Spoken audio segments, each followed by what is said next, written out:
আজকে করব পুরনো দিনের হারিয়ে যাওয়া একটি রেসিপি, যা কিনা ভীষণই সুস্বাদু, তেমনি কিন্তু ভীষণই সিম্পল একটি রান্না।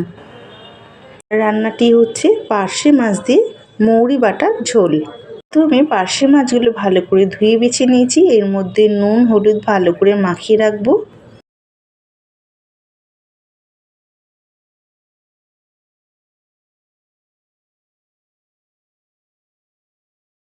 মাখিয়ে নেওয়া হয়ে গেলে পরিমাণ মতন মাছ ভাজার জন্য তেল দিয়ে, তেলটি গরম হলে একে একে মাছগুলো দিয়ে এপিঠ ওপিঠ লাল লাল করে ভেজে তুলে নেব।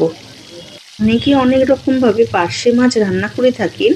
এইভাবে মৌরি বাটা দিয়ে পার্শে মাছ যদি রান্না করেন, দেখবেন অন্য কোনো রেসিপির প্রয়োজন পড়ছে না, আর এটা কিন্তু খুবই সুস্বাদু হয়, আর তেমনি কিন্তু সময়টা অনেকটাই কম লাগে। সমস্ত মাছ কিন্তু আমার এখানে ভেজে নেওয়া হয়ে গেছে। বাকি তেলের মধ্যে আগে থেকে কেটে রাখা আলুগুলো দিয়ে সেগুলো হালকা লালচে করে ভেজে তুলে নেব। হয়ে গেলে ফোড়নের জন্য রাখবে তেজপাতা, কালো জিরে, শুকনো লঙ্কা আর মেথি। সেগুলো তেলের মধ্যে দিয়ে ভালো করে ভেজে নেব। তাতে বাটা মশলার মধ্যে লাগছে আদা বাটা, লঙ্কা বাটা আর মৌরি বাটা। সেইগুলো তেলের মধ্যে দিয়ে ভালো করে কিন্তু কষিয়ে নেবো, যাতে কাঁচা ভাবটা চলে যায়। সাথে দিয়ে দেবো সামান্য নুন, দিয়ে ভালো করে আবারও কষিয়ে নেবো। এরপর দিয়ে দেবো টমেটো কুচি। সেটাকে দিয়ে ভালো করে কষিয়ে নেবো যতক্ষণ না টমেটোটা নরম হয়ে আসছে। হয়ে গেলে মশলা দেওয়ার জল দিয়ে একে একে হলুদ গুঁড়ো, লঙ্কা গুঁড়ো, ধনিয়া গুঁড়ো, জিরে গুঁড়ো দিয়ে ভালো করে কষিয়ে নেবো যতক্ষণ না মশলা থেকে তেল ছাড়ছে।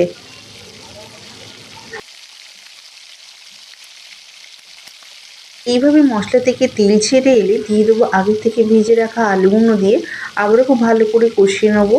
এইভাবে কষিয়ে নেওয়া হয়ে গেলে দিয়ে দেবো ঝোলের জন্য পরিমাণ মতন জল।